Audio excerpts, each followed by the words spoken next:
Welcome to this episode of Navratri Shiksha Utsav. I'm Shweatha and happy Navratri to everyone who's celebrating. Today we're going to be looking at figures of speech. We're going to try to understand what figures of speech are. We're also going to be taking a look at certain figures of speech. Of course, it's a very exhaustive list and we cannot cover all of that in this session. We're just going to be taking 10 of the most frequently occurring figures of speech with examples. And at the end, I have a few questions for you guys to solve and identify the figures of speech as well. Right, let's move on. Now, what are figures of speech? Now, figures of speech are basically rhetorical devices, and they are often observed in poems and other kinds of literatures, where the author uses them to complicate the language in a good way. I mean, complicate, make it more complex, make it more intense, and basically engage the audience. Right? This is majorly why figures of speech are incorporated in several literary elements. Now, uses for aesthetic purposes, it adds beauty to the subject matter that you're reading to convey complex ideas and thoughts better. It aids engagement among the readers. It makes them appreciate the written form a bit more. And of course, cultural significance. Now, let's take a look at 10 of the most commonly occurring figures of speech. Right. First, we have alliteration. I would like to contrast it with anaphora. Alliteration basically incorporates consecutive words which start with the same letter.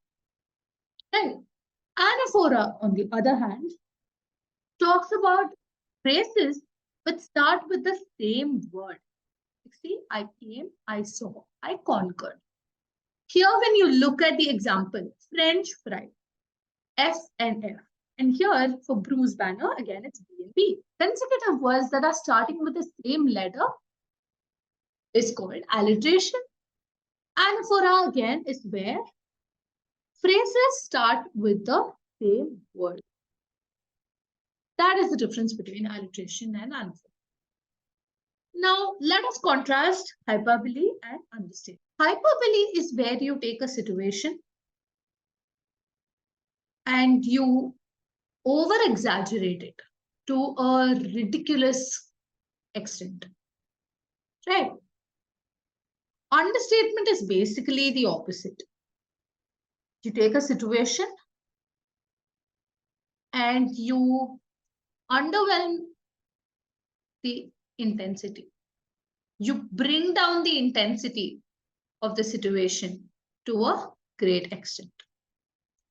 Right? Now let's take a look at the examples. I have told you a million times.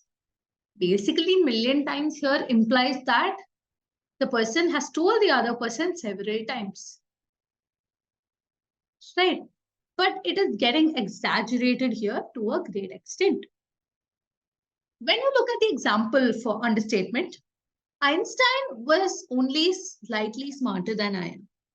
Now, when you look at this particular sentence, you know that Einstein is one of the smartest people in the world, and comparing his intelligence to that of an average human being is pretty crazy. And saying that he was only slightly smarter is a clear example of an understatement. Moving on, analogy. Analogy is where you have a situation,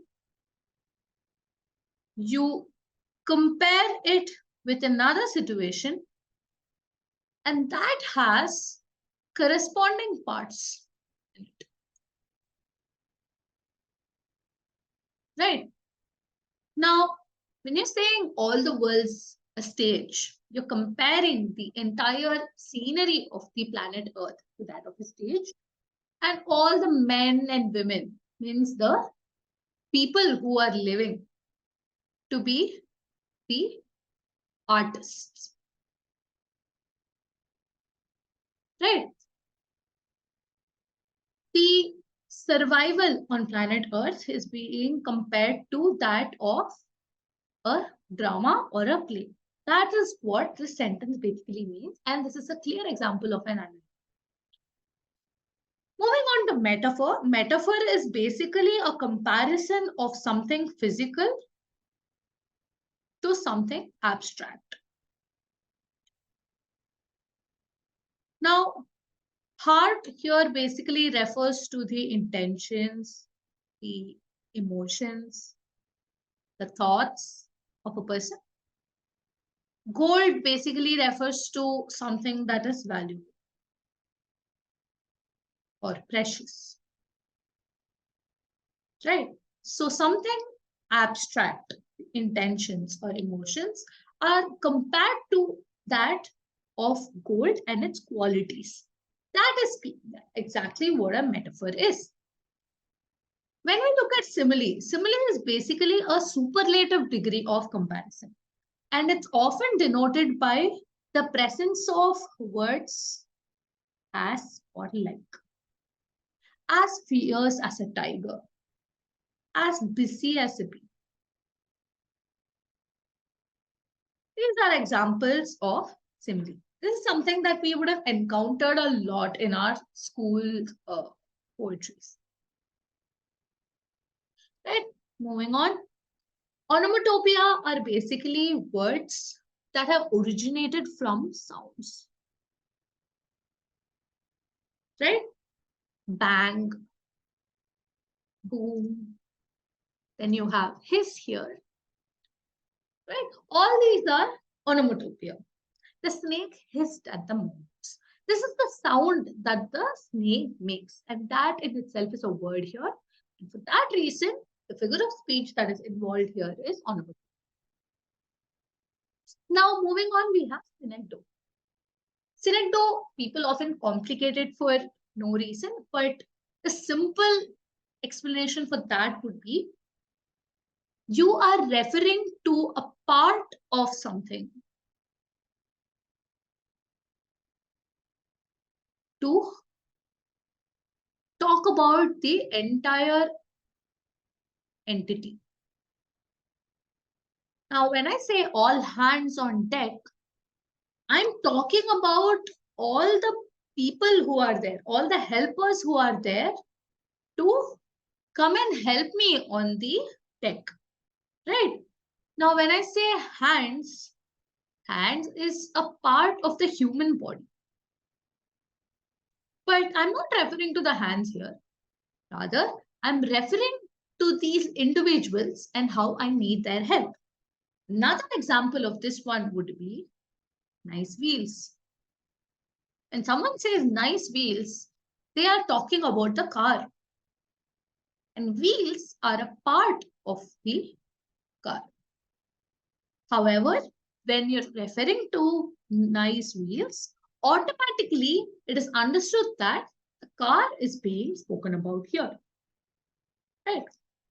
Moving on, oxymoron. Oxymoron is basically consecutive words which are opposite in meaning, but when put together convey something meaningful. The original and copy are the opposites of each other, but when they're put together, they make so much sense, right? That is a clear example of an oxymoron. Keep these things in mind. Let's move on to the exercise. We have 5 questions here. Pause the video, solve these questions, and come back for the explanation. Question number 1. Her heart of stone was the result of the previous unfortunate events in her life. Heart of stone. Now, this is a clear example of a metaphor. Right? Something abstract and something physical are being compared to each other. The comedian was seriously funny. Now, question number 2, it's very, very obvious. Seriously funny are opposite words and they're consecutive, and it's an oxymoron. Right? Moving on, there are millions of hungry mouths to feed. Hungry mouths here refers to the humans, right? And this is a clear example of a synecdoche. This is a very, very famous lyric, right?